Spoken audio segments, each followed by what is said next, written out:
Now, before we get started, I do want to give you guys all a very, very, very big thank you to everybody here in this room.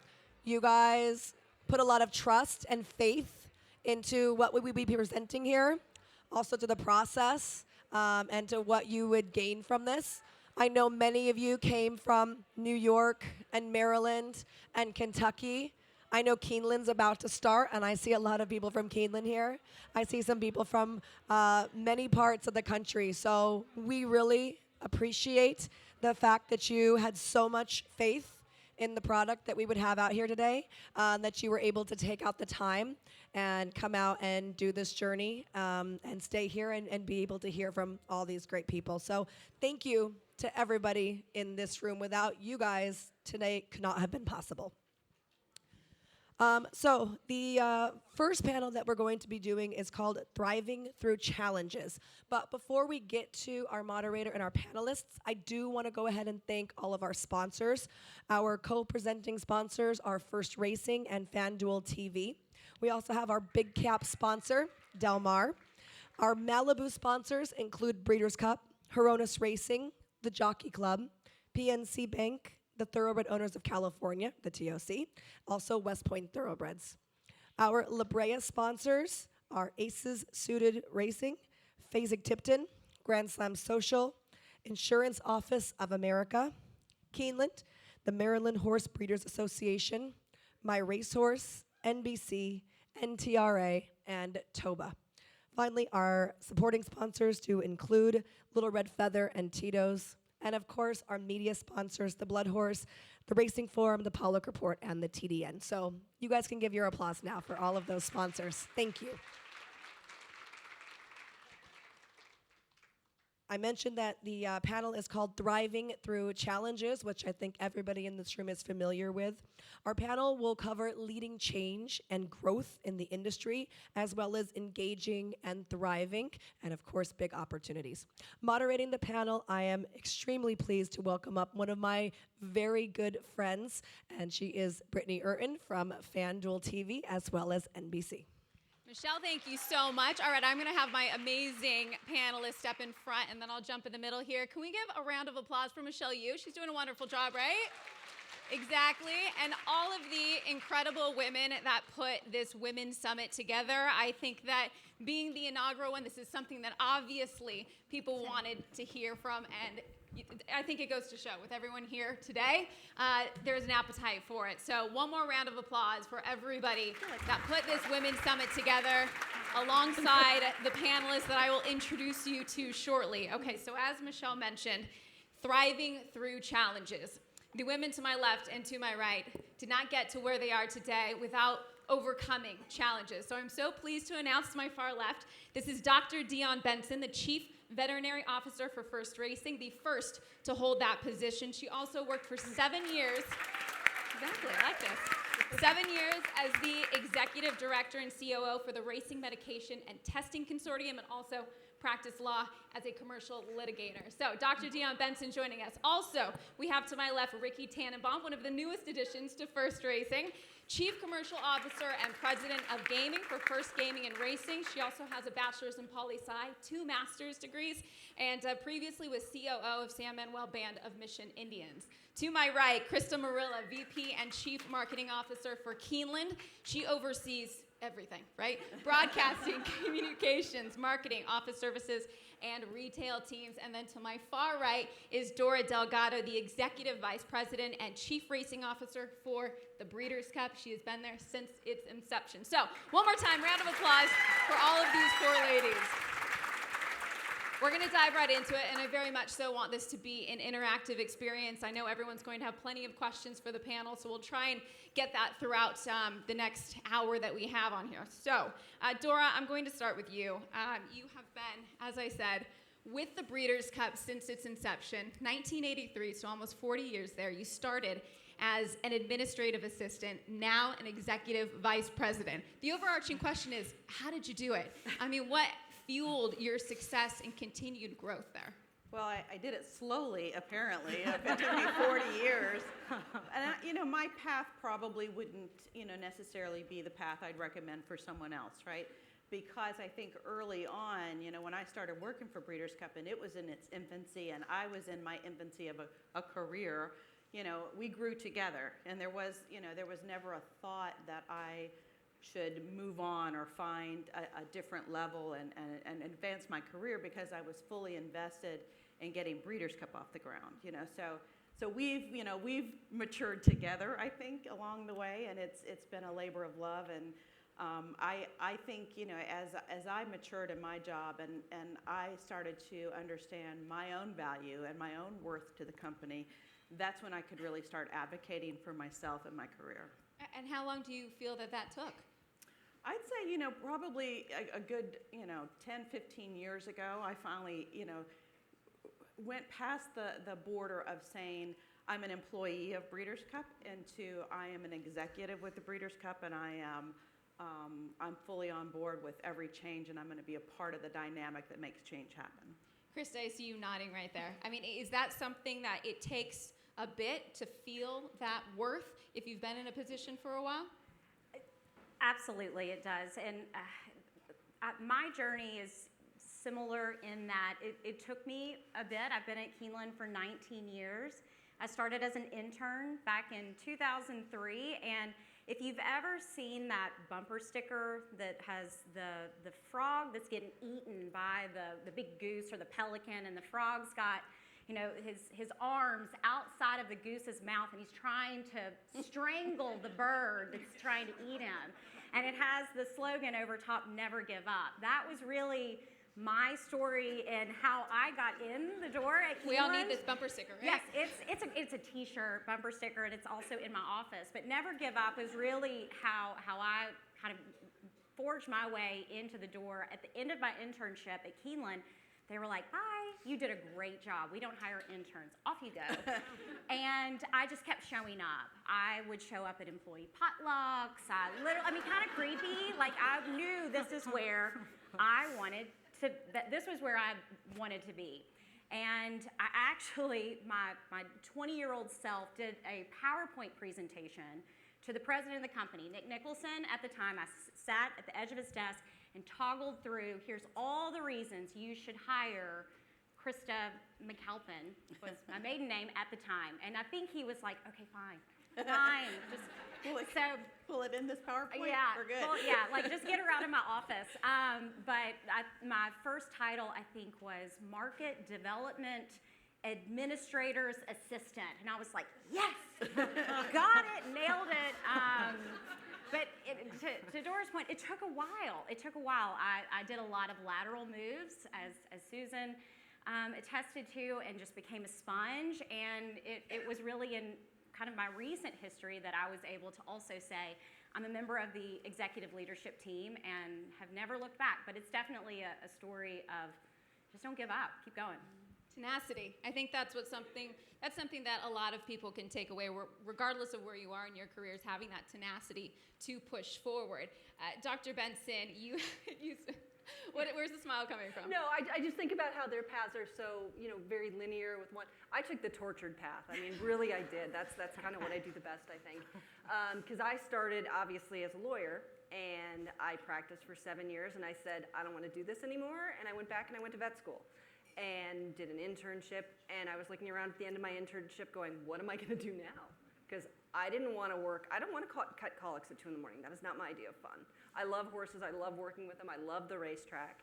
And so I took a job basically with a nonprofit and worked my way up. And, through a combination, I have to say, in my career, I have always been very lucky. And I don't know if you make that luck through hard work or being the expert in the room. But then when I had the opportunity to come out here in the spring of 2019 and work with the first team and Belinda and see what they were doing, really, I was fortunate they came and offered me the job. I mean, it's not, and it was because I believe of my knowledge and my experience that I had built through the time I had spent to get there. So I think, you can build that knowledge internally, or you can get it from many different places, and that's how I. Do you think it comes externally as well, from the people that you surround yourself with? Absolutely. I mean, I think, if you're not learning every day, and I constantly learn from people on my team and people who I work with and people in the industry, I've never trained a racehorse. I have to talk to trainers and have them educate me about things. I've never, I have no idea what's going on with parimutuels. Don't ask, but I can learn some of that. Talk to Rikki about Yeah, gaming. exactly. But I mean, it benefits the whole of the company for me to know a little bit about everything, but I don't have to be the expert. You got to know who your experts are and go to them and trust them. Rikki, I want to get your insight on this because I love hearing everybody's path to get to where they are because everyone has a different one, right? So I mentioned a bachelor's in poli-sci, 2 master's degree, and you spent much of your time working in the gaming industry. And now, it was just announced yesterday, but you've been in works with First Racing from the gaming perspective, which we know is growing at a very fast rate for some time. But what has your experience been like getting to today? So I will spare you my career story because it's a racing meeting, not a gaming meeting. But in short, I have been a consummate job hopper. I cannot stay still. I've lived in a lot of awful places. Trying to get as much experience as I could to build up the chops to be able to operate. And so for me, what I think is probably most relevant about my experience, up until 23 days ago when I was a gaming person, now I'm a racing person. Welcome. Thank you. Is that I very quickly determined I need to love what I'm going to do if I'm going to be bringing my best self to work. I need to love the people for whom I'm doing it if I'm going to do my best work. And I need to understand that if I can't get something done, and yes, resilience, persistence, all this stuff is good and you try, but if you just say, gosh, I cannot figure out how to get through this door, around it, blah, blah, blah, you then look for the next thing. And so I did not have the intestinal fortitude to do what you ladies did. And I do have, consequentially, a lot of miles on this body because of that. But I think it's a great comparison to normalize. Is it okay, in your opinions, to be unhappy with where you're at and make that next step forward? And how difficult is it to acknowledge that, would you say? Well, I vote with my feet on this one. I think it is very important to have head and heart aligned on work, but I also understand there's practical considerations. When you have kids, I have a 16-month-old right now. It was a lot easier to just pick up and go, and now I have to think about schools and nanny and blah, blah, blah, and can this job let me be home to say goodnight to the kids? So I think, yes, it is important to acknowledge that you're not happy, important to do something about it, but I think options for doing something about it are going to be really contextual to each individual. So I have empathy for that. And when we kicked off, Dr. B. No, I think it depends also on the company because I think you can make changes within too, and you need to and I'm sure Dora and Christine both know this because they've done it. They've had to make those changes and grow those roles. Whereas, certainly when it gets to a point where it's not tenable, then you do. And I guess I've been fortunate that I've never had the position where it's not tenable. I've always just had a new opportunity. Creating change is what, one of the topics that we wanted to cover today. So in a place, Dora, I'll start with you. How, especially with a company where you saw it go from the ground up, there have obviously been a lot of changes, a lot of challenges. So how do you propose those and how do you have them accepted when perhaps they're not always the most popular opinion? Well, that's also been an evolution, when you're young and I'm going to change the world, and you're going to get into a room full of men and say I've got a great idea, and they all go and move on, and you're just like, well, okay, that wasn't a great idea. I'll go back to my corner, So it's really fighting against that to believe in what you see as a necessary change. It's also having, Rikki mentioned the other day, it's having male allies, because when I entered the business in 1983, it was predominantly male, and it's not really changed a whole lot. I think we're on the cusp of a really good age now where there are so many women in positions of power and so many women at senior management positions that it really gives me a lot of hope for the future. But when I entered the business, it was sitting around tables with a lot of khaki dressed men with blue blazers, and we're not really open to a lot of thoughts from the young one on the team. So I think you got to find those male allies that say, yeah, that is a good idea. I'm going to help you push it forward. I'm going to speak on your behalf. Now sometimes that would backfire, and they would actually take my idea and pass it off as their own. So that wasn't always great, but at least the idea got moved forward. It's only when you get that confidence that comes with experience that you're like, hey, you know what, that was mine. I'm going to claim credit for that. Claim credit for your own good ideas, but also stand up and claim credit for your mistakes. If you've suggested something that didn't work out and it backfired, don't go, wonder who had that thought, like that was mine. I'm going to own my own mistakes, but I'm going to claim my own credit as well. Christa, you were telling me earlier, having been with Keeneland since 2003, you've seen a lot of change yourself in the company, just in the industry as a whole. Can you describe what you've seen? Sure. So when I started at Keeneland, and I used this example when we were on the call the other day, all women were to wear closed-toed shoes. You had to wear pantyhose. So this is a racetrack, y'all. So, and before I started, in the recent history, they weren't allowed to wear pants. Women couldn't wear pants. So thank goodness I can wear pants and I can wear open-toe shoes. I can walk through the barns in my tennis shoes. I mean, so I've seen a lot of positive change, and I can say more often than not, early in my career, especially when it was a meeting where it was a meeting of significance. A lot of times I was the only female sitting at that board table. And I'm happy to say that that has changed. That has changed in a dramatic way. And it was interesting, just last week, there was a group from the Keeneland team that got together. We have a few things going on at Keeneland. Got a few things Breeders' Cup, if you guys going didn't know. on. Yes, tickets are still available. Good seats. So we gathered a group of people. We were like the doers. Let's get the doers in a room. Morgan's there, and let's talk about what are the things that have to get done for us to be successful. And you know what? Who wasn't in the room? Any men. But it's not. We have amazing men on our team, and I've had both male and female mentors that have guided me through my career. But the positive for all of us is I do feel like we're at a tipping point. I do feel like this is this moment in time. I mean, look around us here. This is exciting for females. It's exciting for the industry. But I can wear my tennis shoes to work now. And go to the backside and not have to worry about that. A tipping point. Dr. B, when we talk about change in the industry, you've been a part of some very significant change, but with any change comes challenge. What's the biggest challenge that you've faced as of late, perhaps in your career, and how would you recommend others who feel that they have faced challenging situations get past that? Yeah, I mean, I think we're in an industry that is really rooted in history and tradition, and it's often hard to move on from those traditions, even when it's better for us.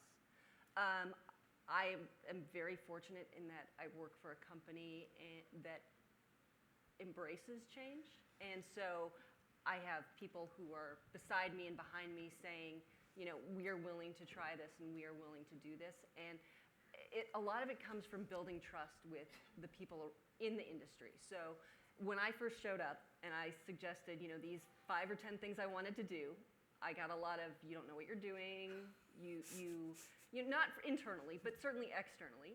You don't know anything about running a racetrack, you don't know how it is in California. And we really went through and made these changes, and now I feel like there is a level of trust among the stakeholders here. And we are able to say, I feel like I could say, hey, why don't we try running races backwards? And the first word out of their mouths would not be no. It would be like, let's think about that. So it's really been a really good opportunity to grow relationships and earn respect. And I think you have to do that. What was your response, though, when somebody would say to you, you don't know what you're talking about? I would say, I've never trained a horse. You've never been a vet. Things are not going well. Let's try something different. And, like I said, the people at our company were so interested in moving forward that they were behind what we wanted to do. So it made it very easy when you know, to a certain extent, when you own the racetrack, you control a lot of what goes on there. So you can make those changes, and you know, you have to take advantage of the opportunity that we had at the time through a very tough time to make those changes. Trust was something that Susan was talking about earlier, and building those relationships. Rikki, you were laughing when she said that you don't know what you're talking about. What's the gaming landscape like? Have you experienced similar circumstances? Yes, and she's spot on. Trust. That is the lubricant of a workplace. Am I allowed to use the word lubricant?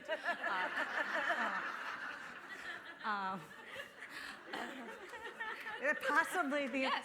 Okay. Okay, cool. HR will be calling you later. She's like, well, that was a fun 23 days. Wherever, yeah. Thank you, Rebecca. It was nice knowing you. Look, I think there's so many similarities between where I came from and where y'all are. I think probably one big difference is the heritage of this sport. This has been around a lot longer, and so there's probably more deep-rooted customs and traditions. But just come back now to 2022, and you know, how do you move down the ball down the field in the workplace? How do you have a great environment? How do you have a good culture? I think it's going to start with the nuts and bolts of you got to be able to trust that your colleagues have your back. And I think, by the way, that cascades. I mean, I will be, expecting hoping for the same from my supervisor, and I think anybody who's reporting through me needs to know they have my trust. Otherwise, you have to work that out. But without that, I think you get extreme dysfunction. So. You hit on a big word, culture, and I think that each of you have mentioned that in some way. And I'll open this up to all of you to discuss. How do you create a positive culture, not just for the company to grow, but for your allies to grow, to those beneath you to grow? How is that culture created from a leadership standpoint? So one thing that I would say is when I started at Keeneland, and for the first, I would probably say 10 years of my career, I took pride in kind of being a crazy person in terms of being a workaholic. I would celebrate the fact that every single weekend I was in the office. I would sleep with my cell phone on my pillow. I would not take lunch breaks and eat Cheez-Its and drink coffee at my desk. I'm like, didn't take a lunch break, got so much done. And it wasn't, when I had my first child, it slowed down a little bit, but then I was going to be the perfect mother and the perfect person in the office. So my neurotic tendencies went in even greater overdrive. But quite frankly, it wasn't until I saw the other people in my team doing the same thing, because I was their leader and I was that example to them, that was okay. And that was normal behavior. Don't sleep, eat, breathe. If there was a pie chart of your life, 99.9% of it is PMS 343. That's Keeneland Green. That's what it is. And it wasn't until then when I saw these young mothers and these young professionals that were coming up into, building their career, and they were this social modeling my behavior, that I was like, whoa, I'm creating a bad thing here. So I discovered then that I had to lead by example and take time for myself. And maybe I wasn't going to answer an email at 2 o'clock in the morning, and it's okay to not do that. And Shannon Arvin, our new president, she also subscribes to that same mantra. And I'm watching the culture of Keeneland become better. It's better. It's okay if you've got your kid's soccer game and he's in a tournament and it's on a Wednesday during the race meet. It's okay if you need to leave early and go to the tournament. It's okay. And I'm seeing positive change, and I think that's happening across our industry, and it's okay. I'm still really good at my job, but I'm not going to miss the birthday parties, and I'm gonna try to do better and sleep and eat. I'm looking at some people over there. Well, and I'll add to that, because that part of our cultural change at Breeders' Cup was a big shift for me personally. Was that I was that person. I still am to a great extent, and our color is PMS 269, and purple is everything. But you know, when I was working really hard and doing all the jobs, and you know, I'll do that, and I'll do that, and I'll do that, and I'm getting all this broad spectrum of experience. What I didn't realize was I wasn't helping my coworkers. I wasn't empowering them to also be well-rounded individuals. I was not helping them on their path. If I'm taking all the jobs and I don't trust you to do it, and I'm not gonna, you know, give you the responsibility of doing it, I had to manage my team so much better because, you know, I can't be sitting there at midnight frustrated because I'm doing all the work. Well, the reason I'm doing all the work is because I won't give it to anybody else.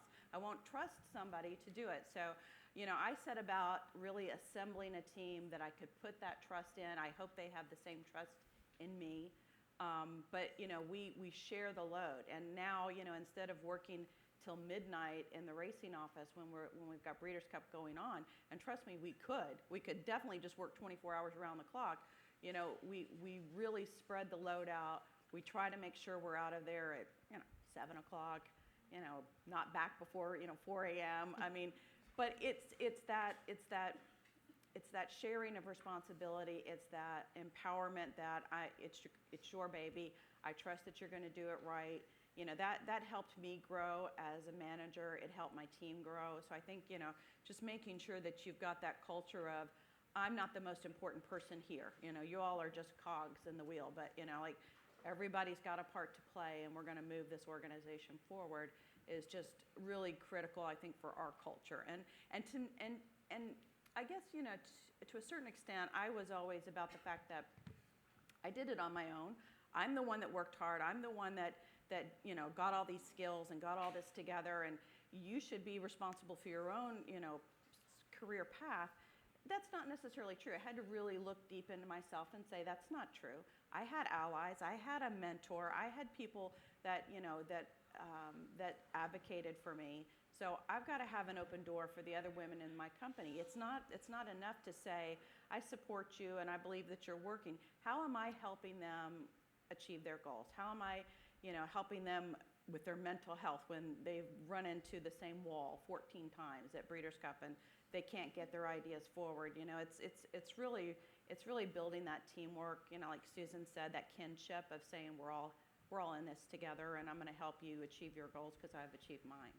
See, I had to do that day one. We have 7 facilities. I can't be everywhere. I can't be the person everywhere. Yeah. And so I have really good people on my team, and I trust them to do their job.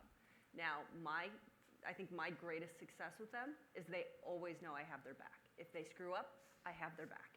If someone is unfair to them, I have their back. If someone yells at them, I have their back. And I have the same thing with the people. You know, I know if I go to Belinda and say, I'm having this problem, I know she has my back. Aiden, same thing. Like, you want to see Papa Bear? He is bad. Like, I had an experience Your where... nickname's Papa Bear? Oh, yeah. He will go off on people. Like, there was an experience where Dora and I were on a phone call, and someone thought they were muted, and I was suggesting some things that were not out of the box. It was really to move racing forward, keep safety. And the 2 men that were talking about me were talking about how I was out of control. And I did not let that slide. No. I very succinctly and firmly dealt with it. Aiden found out about it. He called both of their bosses. So it's knowing people like that have your back, and you have to have your team's back the same way. There's a lot to take away from what you just said. Somebody calling you. Yeah, besides Papa Bear, there was a lot. The crazy comment. No, but one thing that I heard kind of each of you mentioning was wanting to hold on to a load of work. And I wanted to kind of poll the audience here. How many of you have difficulty letting go of work to others? You want to take, I see some hands up. Yeah. Now, where do you think that comes from? I mean, Dora, when you mention it, where does that desire to hold on to it all come from? And what do you think it's internalizing? Well, you know, it's that trust factor, right? I trust myself. Do I trust you? I don't know, you know? are you going to disappoint me and then I'm going to have to do it anyway? So, you know, it's really, boy, it's a mental shift to say, I may give it to this person and they may not do it right the first time, but they're going to do it right the second time, or they're not going to do it anymore. You know, I mean, it's just saying you gotta let go, because honestly, I was working myself to death. And racing, I mean, God, we all know, right? It's not Monday through Friday. I mean, it's 7 days a week, 24 hours a day. There's no rest. There's no break. I can't, you know, if I didn't start letting go of some things, I was going to be just a complete wreck, you know. I mean, it just had to. The T word, trust. It seems like that's really an overarching theme here. Okay, now we're going to get back to the crazy comment. No, out of control, not crazy. Oh, sorry. Control, out of control, Yep. Which could be misconstrued. This obviously in many industries. So what we're talking about today, I think, can transcend a lot of different industries. So if you're not in horse racing, there's probably a lot that you can take away from what these incredible females are saying into the industry that you work in. And that also applies to the fact that many industries are male-dominated industries. So horse racing is a male-dominated industry, but as you're seeing here, that's changing. It's wonderful to see all of the women that are holding executive positions, working in the industry, growing, showing that insight. But for you, Dr. Benson, what has the biggest challenge been that you've noticed working in a male-dominated industry? I think that it's changing a lot for veterinarians. There aren't many options for male veterinarians anymore. In my class, we had 8 out of 100. So the numbers are really shifting, and there's going to be problems if you're stuck in that mold. So that has changed a little, but still, I think that there's a perception that we know less, or that we are less competent, you know, and so it is easy to say that we are emotional or crazy or being too sensitive or any of those things when we are just passionate, and gosh darn it, we know we're right sometimes. I mean, there are times when we know we are doing the right thing and people want to tell us we're not. And you have to be, and when I was practicing law about 2 years in, I thought to myself, there was something that came up, and I said, well, maybe I'll just let it go. And I thought to myself, how can I ever represent someone else's interests if I can't represent my own? And I feel very much like that about horses. How can I represent the best thing for them if I can't speak up for myself? Why is passion misconstrued? I think because sometimes it comes out in ways that make people uncomfortable. I think that, you know, if I get really, really upset, I can cry. I know some people will be surprised by that, but I will cry every once in a while. And it makes people uncomfortable. But it's not because, you know, there's a saying, it's not because I'm sad, it's because I know I can't kill you. And that's what it comes down to. It's like, I am stuck, and so you're frustrated, and that's how it comes out. Yeah. I agree 100%. The times that I've cried in situations I really wish I hadn't, it's because I was so utterly furious. Yeah. I mean, just completely furious that I just couldn't help myself. You know, it wasn't ever an emotional, well, you hurt my feelings. It was like, I want to kill you right now. And you know? I can't. Yeah. How is 100%. emotion normalized? Does this all need to be normalized in the workplace? Sure. Passion, emotion? Yeah, I think so. I mean, you know, what makes everybody so passionate about the horse business and the future of our sport is a passion for horses. You can't see a racehorse or any horse and say, you know, it's just it gets in your soul. So, you know, why would we take that emotion out of our business dealings? It's part and parcel for me. And we expect, like, no one blinks an eye if someone's crying because they've won the Derby. Yeah. Why is it bad if we're crying because we're frustrated or angry? I think showing emotion as a leader, especially when you're leading in my case, I have a number of women who report to me. And I want to be real with them and approachable, and my door is always open. And if it's time to be just, you know, listen, and they want to cry, sometimes if it's really sad, I'll cry too. I'm like, oh God, that's really sad. I'm gonna cry with you because we just need to get through that. And that's not something to be embarrassed about, and I think it's okay. That's my style as a leader. And if I need to be firm on something, I will be firm. I will have your back. But if I need to be empathetic and sensitive, and that's okay too. And it doesn't make me. We were saying on the call the other day, I don't try to act like a man. I don't try to be a stereotypical man. I don't feel that in order for me to be successful in an industry that is perceived as male-dominated, that I need to act like a guy. If I'm drinking a bourbon, it's because I like bourbon. I just want to drink a bourbon. I'm not trying to fit in, and I think that's okay, that everyone needs to be comfortable in their own skin and comfortable in your style as a leader, and it doesn't need to be, we don't have to conform to anything. So if you need to cry, just cry it out. It's all good. Okay. Christa, where did you learn that, though? I think sometimes that might be a hard thing to embrace and to feel. If you think stereotypically this is what a leader looks like, how did you get to that point? There was some trial and error, for sure. I mean, I think we can all look at times where I've handled a situation, I'm like, whoa, that didn't go so well. So trial and error, and then back to one of the cornerstones of this conference, this summit. It's mentorship, and I had really wonderful people that took me under their wings and coached me through it. And I still, if there's something that I'm not sure how to handle, I don't have all the answers. And I'll talk to someone who does. I'll call these ladies. I'll talk to people who are sitting in this room. And I think we don't have to know everything. We don't have to be experts in everything. And that is subject matter experts, and that's also leadership styles of if this is a personnel matter, and I don't really know exactly what the right decision is. And so it's okay to get feedback and bounce ideas. And I think that sometimes women think, okay, that's a sign of weakness. Or when I was early in my career, like I have to pretend like I know. I'm still learning every single day. How do, and I'll throw this to each of you, how do you find that wherewithal, that perseverance, that confidence to overcome these challenges that might come your way? I mean, Rikki, what would you suggest? How do you find that within yourself? Well, I think firstly, you gotta love what you do. And Go back to that. I go back to that. But if you have conviction about this is a place you want to be, then I think that's a pretty good starting point. And then you got to have a good network, I think. You got to have your female colleagues and who you can just vent with. Yeah, I think you have to have the male champions in your life. You got to know and believe that have trust in people around you. And if you love it enough, you'll find a way. That's my thought. By the way, it's not easy.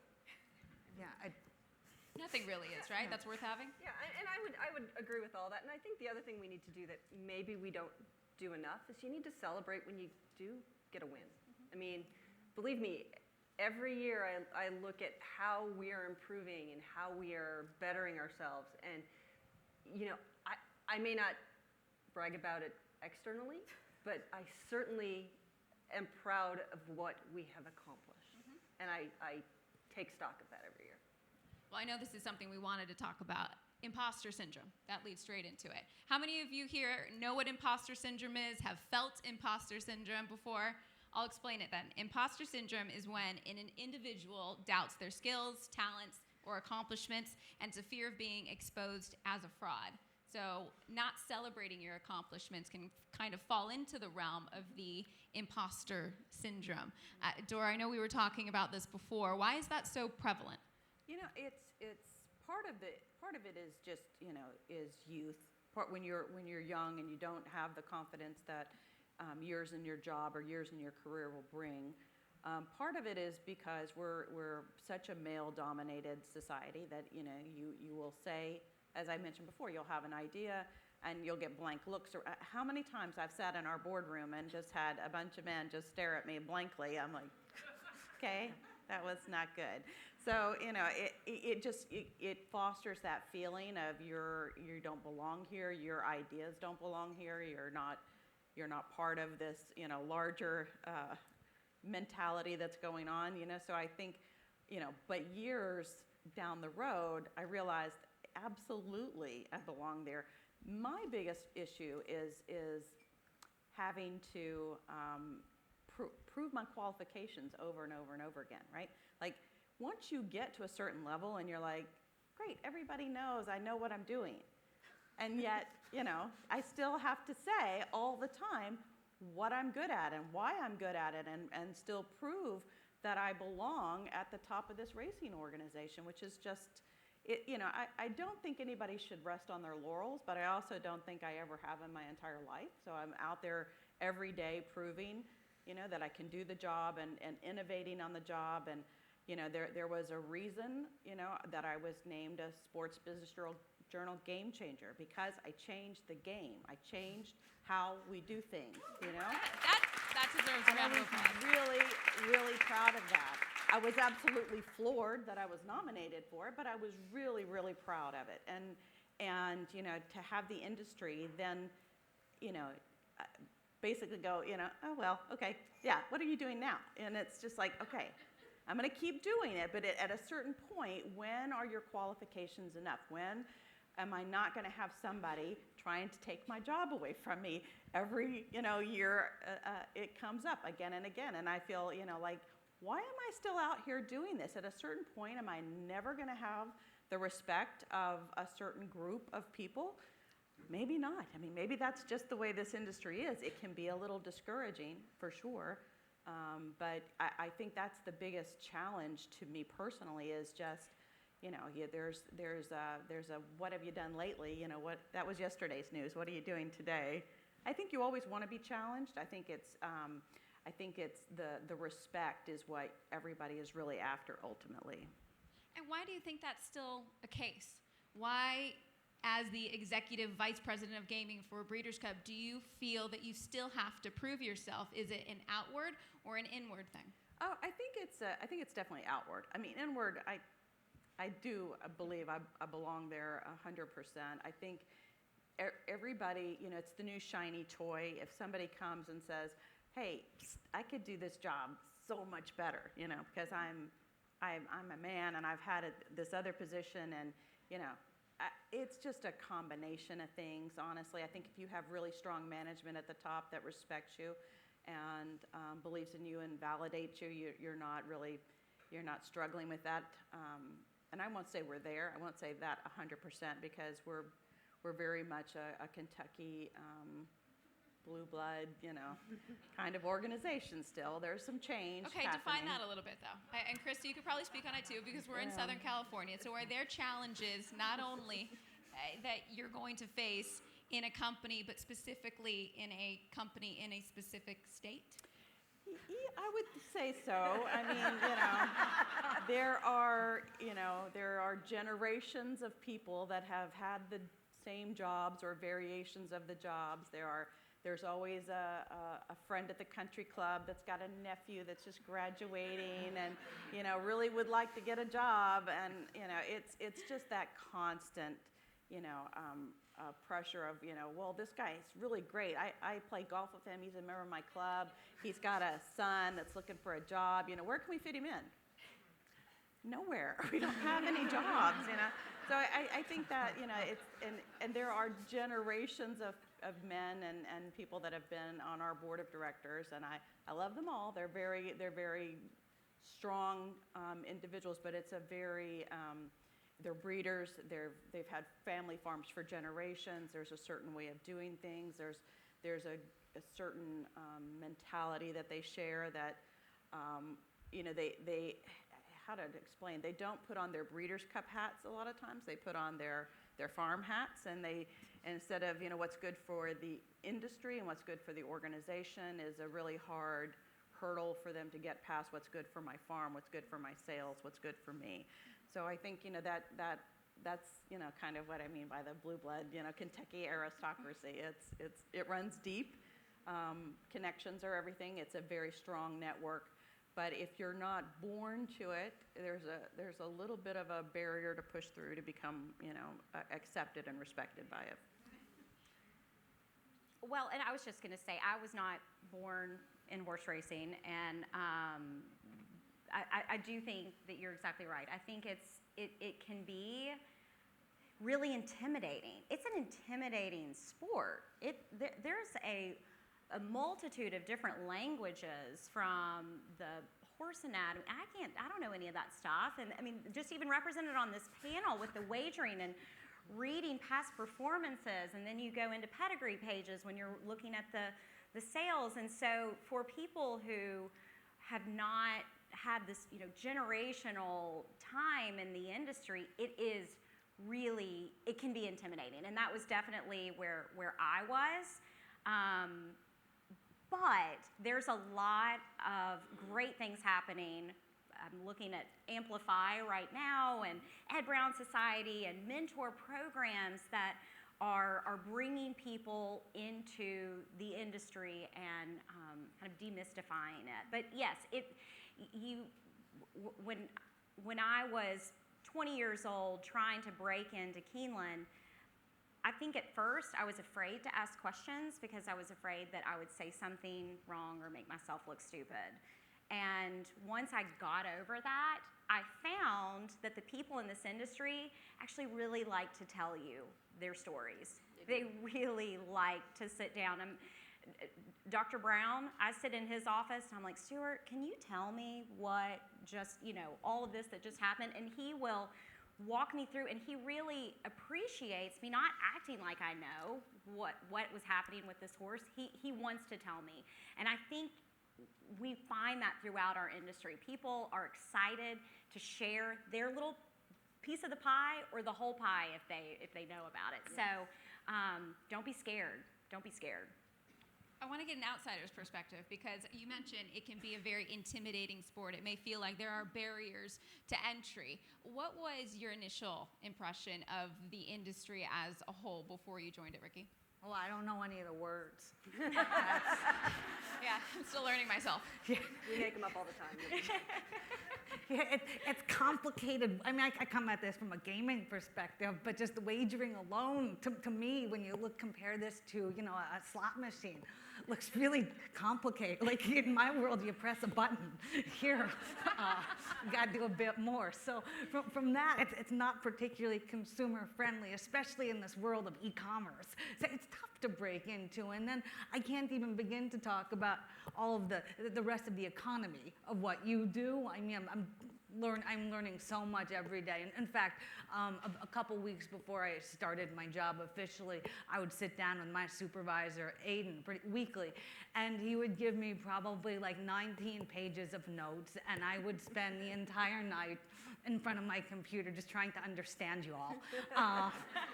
So it's tough, and my view as an outsider, if you want to become an insider, is just shut up and listen. And there are people, as Christa was saying, willing to give that insight. Okay, so now that you've been in it for 23 days, what's your impression? Still shut up and listen. But I'm coming in, I think, at a great time. I'm coming in under leadership. I got my supervisor's supervisor. They're really looking to modernize what we're doing. I think we've a crack team has been assembled, and I think the convergence macroeconomically of media, entertainment, wagering, and sports all coming together make this actually a really interesting and positive time for this industry. So that is why I left my old job. I have a lot of hope in what y'all do. Hope, trust, positivity. Yeah, somebody wanted to cheer. Absolutely cheer for that.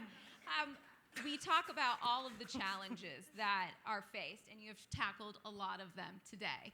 But surpassing, and persevering through those challenges is the biggest thing. How do we do that? So, Dr. Benson, what do you think is the biggest challenge that this industry faces? And for all of you, how do we overcome it? I mean, I think that we have to, and I think one of the things we've done well is we put the horses first. If you put the horse first, everything else will follow. You're going to have an amazing racing product. You're going to have something that people want to come see, that they want to be involved in. And I mean, I guess, and that is certainly my perspective because that's where my heart is. So if I just believe that our biggest thing is to make sure we are doing the best by the horse that we absolutely can. And once we do that, the rest will be much easier. And in terms of women in this industry, How do we break down those barriers? How do we make the entrance easier, more available to females in what is, as we've discussed, a very male-dominated industry? How do we do that? I think that's our responsibility as female leaders. That we have the power to do just that, to mentor and to inspire and to just continue to invest in this next generation of female leaders. That comes from us, and so I think it's right here. We're doing it. Dora, I see you nodding. Oh yeah, I think I told Stephanie when she got this thing organized, 60% of initiatives fail, and they fail because they don't assemble the right team of people to carry it past the finish line, right? So I mean, look around this room. This is incredible energy. People are here because they want to further their careers, because they want to further their selves. So I think having assembling panels like this and being open. I mean, everybody here, Dora at breederscup.com. You have any questions, you want to talk to me, I might be a little busy from now until November, but I'll get back to you, I mean, I'm always open. I love talking to people about this industry. I love people looking to find careers in this industry. I think Christa said earlier, there's so many great organizations getting started now. But if you don't support these organizations and you don't, join committees, be on boards, if you get asked to volunteer for something, do it, because all of it's helping the health of this industry, and it's helping the growth of the industry, and it's helping the growth of individuals in the industry. It can be scary wanting to broach an industry maybe you don't know much about, but also, what if you're already in the industry? You're here, you love it. How do you get yourself to the next step in an industry like this? I mean, that can be, honestly, go across and transpire a lot of different industries, but when you're in that role, how would you suggest getting to that next level? So this notion, and we talked about earlier this morning, but of lateral moves. And I've viewed my career as a career lattice rather than a ladder. And so you go up, you go side, you go up, you take a little step back, sometimes take a step back to go up. But I think, one, you have to have willingness to learn. I also think you got to be ready to seize on opportunities. You can be very competent, be very, very good at what you're at, but you got to have this entrepreneurial spirit and say, there is a need here, and I can go fix it. So I think you sort of have that, which is internally motivated, but then how do you move up? You got to have champions in the organization. And without champions, it's very difficult, I think. Obviously, you need the mentors, you need the coaches, you need all of that, but without somebody internally saying, hey, Rikki's good, it's tough to get the attention of senior leadership. And so I think the punchline about everything I'm saying is more women in the C-suite. There you go.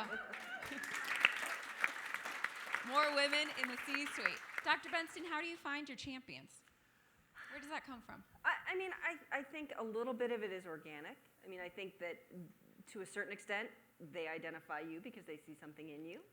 And it doesn't necessarily mean they see themselves in you. They may see, I've had some people who look nothing like me, who are nothing like me, that are my champions. But I've also found amazing I have several very strong female veterinarian mentors that I go to and I use as a sounding board. And to this day, they help me guide how I'm going to do things. And I think, as I'm looking, it was funny, I had a conversation with someone and we were talking about how do you choose to hire someone if you have a man and you have a woman who have equal experience. And I think that just because people have equal experience doesn't mean they've experienced it equally.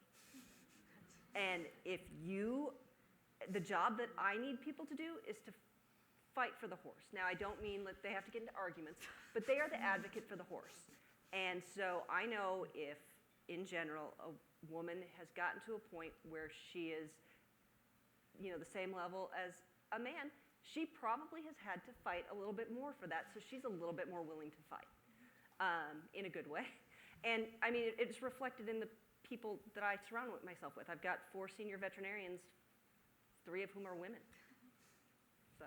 Your champion might be in this room. I think that's overarching what we're getting out of this incredible Women's Summit from panels like this, and this is just the first one. I've taken up a lot of time asking the questions, and I would love to throw it out to the audience for anybody that has a question about anything we've talked about thus far, specifically for one of our panelists, just overarching from anybody. So if anybody has a question, we have some time to roll all of that in here. I know you all do. Don't be shy. Don't be shy. Right over here. So you were speaking about, we're talking a lot about the male-female dynamics of the industry, and one of the things that struck me, and this is amazing, I mean, it's hard to believe I've been in the industry almost a decade now, and I think that one of the things is when we find those male champions in our industry, we have to thank them. And we have to acknowledge them, because I would not be where I am today without Elliot Walden. He almost broke me, but he gave me the confidence and the knowledge to be where I am now. And I think that it is very important. Again, Peter Rotundo, Aiden, like, those are the men I think that we need to really call out and say thank you. I mean, I'm sure you all each must have had a male champion at some point in your career. Sure. Yes, you were mentioning male champions before and how important it is to have a male mentor as well, because the point is, yes, to uplift women, but also take in everyone, male or female, that could help you get there. 100%, and I think you're spot on. You should thank them and let them know how important they are to you and to all the other women that then you can go help. Yeah, I think there's a difference I'd like to call out between male allies who are like, okay, I'll accept having a woman in the room, that's okay, versus the guys who go out of their way to say, you know what, this person's good, this person probably with a little bit of work we can level up, and let me see if I can help her get there. And so there's a difference, I think, between sort of the passive ones and the active ones. And when you find these active ones who are willing to really get your back and break you, by the way, because you're always going to get broken, and that's okay. He knew you were going to get right back up, pull yourself together. So that's what the good ones do.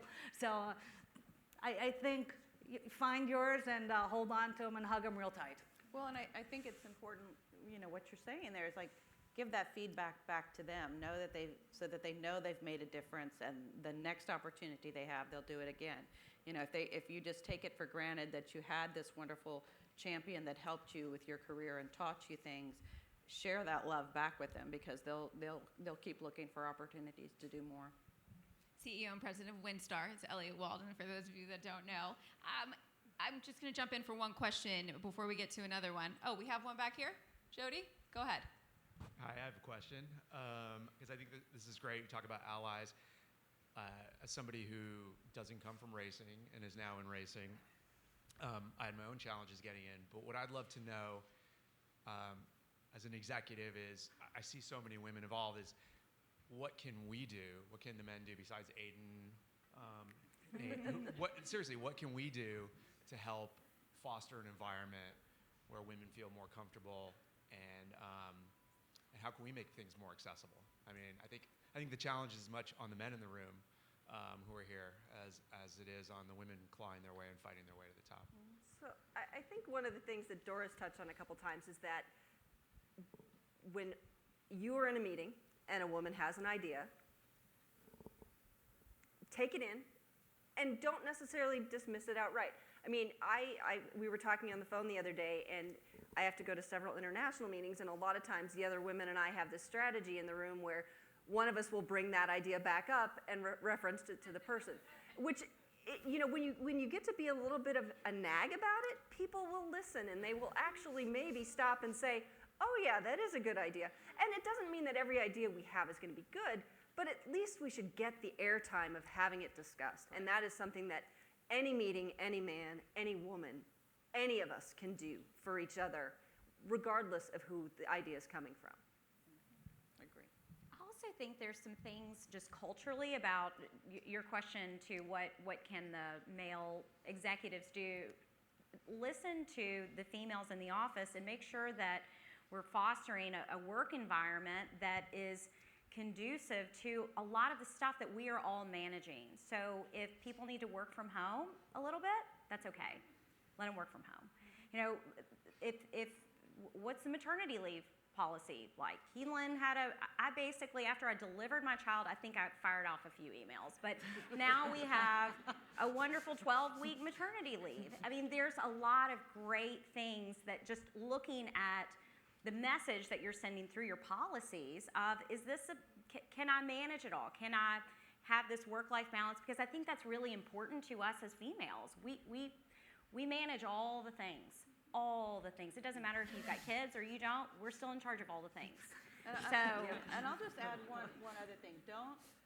Don't be in an echo chamber. Don't hang around with just men that will only parrot back the same ideas over and over and over again. Like, have a group that you trust, that you believe in, that is equal in stature, equal in thought processes. If you're in a male-dominated echo chamber, you're just going to repeat the same things back and forth. And then when that woman does bring up something in the committee meeting, in the board meeting, it's so easy to dismiss because you're with that like-minded group, right? So, you know, just expand that group that you're a part of, that you bounce ideas off of. Make sure it's got equal representation. You know, not just man, woman. You know, don't just have your own ideas parroted back at you all the time. It's so detrimental to a company's growth and for personal growth. Great, thank you for the question. I wanted to follow up on the work-life balance because that is a massive topic that I think even if, you know, we have another question. Okay, work-life balance of, even if people don't have children in here, it's the balance of social, of mental wellness. How do you manage a job and everything else in life? And how are you okay with letting maybe one go, I don't want to say to the wayside, but how do you manage it all so one doesn't fall off, but you still enjoy every other aspect of your life? If anyone has it figured out, please let me know. exactly. Talk to them afterwards. That would be great. I think it's something that I struggle with every single day. And people, I mean, Shona, when I walked in, she's like, oh, you know, Mom, you're doing it all. You got it. I'm like, oh, I'm a train wreck half the time.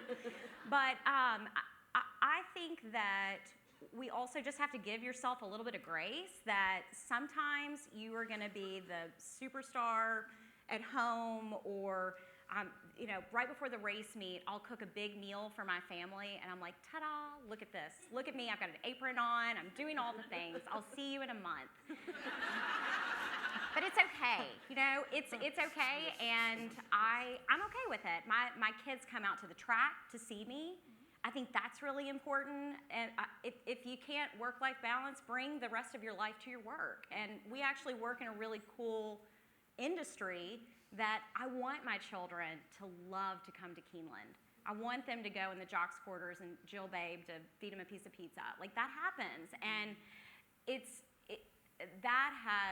and to have a work environment to the executive team that welcomes that it's okay if you want to bring the kids into the workplace. That has been a big, meaningful thing for me. But also, when I realized that there was no perfect balance, then I became okay with it. Yes. When I was trying to achieve perfection, that's when I was really a crazy person. Now I'm just a mildly crazy person. Totally agree. My poor daughter, I never spent one Halloween with her in her entire life. I mean, I was always out of town at Breeders' Cup.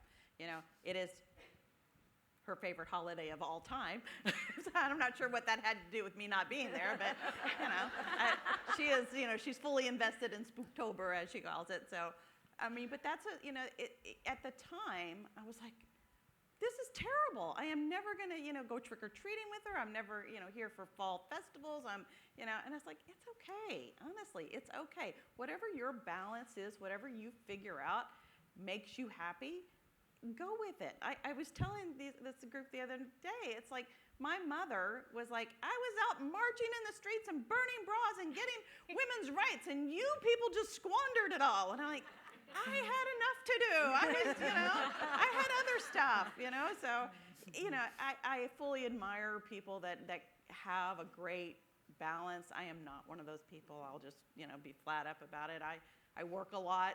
It is, what we do. But I'm not unhappy with it. If it was just really causing disruption and unhappiness in my life, I'd fix it. But you do what you do. You do the best you can do, and your kids are going to be just fine. They really are. I think we had a question up here. Yeah, thank you guys. This has been really fun to listen to you all. So I know, and we've had some conversations with friends at home about what the female version of a golf outing is, and just wanted to get your all's input. I am a golfer. I love playing golf. Unfortunately, I don't often get invited to play with many of the men in our business. Maybe we'll change that, hopefully. But just thinking of something that takes 4 hours, usually you're eating on the front end or the back end of it, and a lot of people use it in the business space, not just socially, and would love to kind of know, as you're looking to create relationships as a young person with people like you all, what is our version of that? That's a good question. Cocktails, obviously. Yeah. Michelle Yu says cocktails. Yes. I mean, for me, like, I have 4 horses. You want to come out and ride a horse with me when I don't break my hand? Come on out. I've got one you can ride that will not throw you off, and it does. If 4 hours is an underestimation, but I think it's different for everyone, and you have to find what works for you. If someone were to invite me to do something I've never done, I would do it because that's interesting, and those are the kind of people you want to be around. So find what works for you and what you love to do. If it's golf, call 3 women. I played golf. I was captain of my high school golf team. I'll come play when I'm not broken. And, that's the thing. It's like, you want to do a spa day. I am all in. Just figure out what works for you. We don't have to fit the mold. I think that's a great question, and given that I have a 16-month-old, I like playing golf, but I just don't have the time right now. So how do you maintain relationships? How do you build your network, right, when you have all of these things happening? Whoever said cocktails was spot on. And I would supplement that with, it's worthwhile, I think, to be targeted about who do you want to know, why do you want to know them, and then go out of your way to say, hey, can we have lunch or something? And so rather than doing a day of golf, just figure out, get very deliberate about what you want to accomplish from a networking perspective, and then go. I also think you don't have to overthink it. And, grabbing coffee, there's so many people that I've had coffee with, and then there's a job opportunity. I mean, it's a small industry, and you hear, okay, I'm looking for someone great, and someone may have called me and just asked to have coffee with me. I'm like, oh, wait, you should interview so-and-so. They reached out to me to have coffee. I also am going to steal a Pete Rotundo phrase, the 4 o'clock tales. That's a great time to have a cocktail because all your practices and soccer and all that stuff, that typically happens at 5:30. So if you get someone at 4 o'clock, it's not like that weird time of Mad Men were drinking at noon. But it's 4 o'clock, so it's socially acceptable. So 4 o'clock tales. It's 4 o'clock somewhere. Right. Yeah? What time? No, not 4 o'clock yet. I think Zoe has a question. We've got another question. Ms. Zoe. First of all, you ladies are all fantastic, and thank you so much for getting up and actually making this fun, because I think primarily this is what it's all about. It's supposed to be fun, it's women embracing women, but not overpowering it. It is a lot of fun. So I've just got a couple of fun questions. And first off, Dora, what was the first thing you did when you got here? Did you go and check on Flightline? I mean, this is just a question. I should have, but by the time I got off the airplane and made it here, it was time to go to the cocktail party last night. So I did not have time to do that. But I mean, I am in awe of this horse. I am just so excited for Stephanie, for everybody that's involved in it. I can't wait to see him run a Breeders' Cup. It's building for me the same kind of excitement that American Pharoah did in 15. I mean, Pharoah was going for, what we call the Grand Slam and the anticipation. I was there at Belmont when he won his Triple Crown. So that swell of feeling, it feels to me like this is happening because the horse is just so otherworldly right now. I mean, it's just amazing. Well, we can take you back there. We can give you a trip in the golf cart. And in. Christa, you are a fabulous addition to Keeneland. Now we can all see your face. You've been there for many, many years indeed. But what's the best kind of bourbon to drink if we go to Keeneland? I mean, primarily we're talking about drinking. So my president has some connections to Castle and Key. Nice. So Shannon Arvin, she's pretty cool. Not only is she the president of Keeneland and chairman of the NTRA, but she and her husband also own a distillery, which is Castle and Key, and it's fantastic. But I also, don't tell, I also really like Buffalo Trace. We won't And tell make her her. smart, make her smart. Ray, if you're gonna put anything in whatever you're typing, it's make her smart. Make us mark. You got that down? Make us mark. Sponsorship. Make sure it gets Maker's Mark. And then Christa, welcome, a great addition to First. Not Christa, sorry, Rikki. There's a reason I'm not sitting up there with Britney, obviously. Favorite Sesame Street? I've been reading your bio. You've got big into Sesame Street lately. Well, through osmosis, yes. Elmo. Elmo. Yeah. Oh, go Elmo. We love Elmo. And then finally, Dionne, I just want to know, who was on the end of that right hook? Like, which poor sod out there was on the end of that? Yeah, that is what I've been saying, is it was the last trainer that pissed me off, and you should see him. No, it was actually, I fell off my horse and when I was jumping cross country, so. Well, ladies, thank you so much. Thank you. Zoe, thank you for those It's fun. questions. Those were a lot of fun. I know we're coming to the end. 2 minutes. Is there one more question from anybody in the audience? Oh, I see one far back there. Go for it. Stephanie, just in the middle. So I kind of have a two-part question, but so it's really nice to see executives that have broken through that barrier and like the boys club and everything. But if you're a mid-level and kind of working your way up, what is some advice you would have to have a voice in the industry, to make a difference, and to get heard, and also get the resources you need, whether you're in a small organization or a large? I've seen a lot of, across the board, there's kind of some issues getting heard, so what's some advice to get the resources you need to get your job done? Because it's easy to get lost in the day-to-day, and Sure. some people at the top necessarily don't know what it even takes to get the day-to-day done. Right. So how do you really get that message across? I'm going to say this. Read voraciously. Read everything you can. Everything that comes out in the industry, read about it. After that, network, because I famously had somebody say to me one time why they wanted to hire this expert and say, well, he's a track expert. He knows about grub worms. I don't need to know about grub worms. I need to know the guy that knows about grub worms, in order to do my job. I don't have to know all the things, but I do need to have the contacts that I can reach out and find out about the things. So, building that network is really important. Reading, just making sure that, you're a well-rounded person, that you're volunteering for that job. It can seem a little thankless. It can seem like people are going to take advantage of you, but honestly, the foundation that it lays will just, you'll be that person that they know they can rely on and that they can trust to get the job done.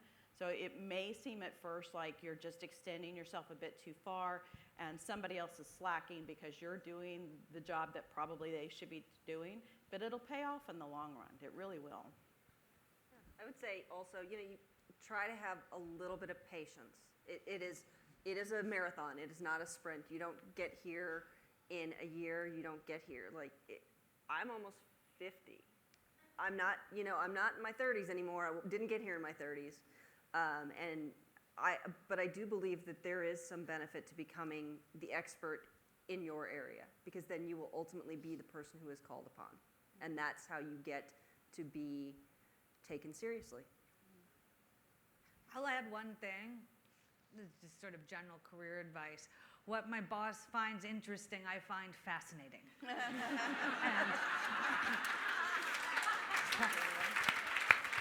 You're gonna own some horses. Aiden, did you hear that?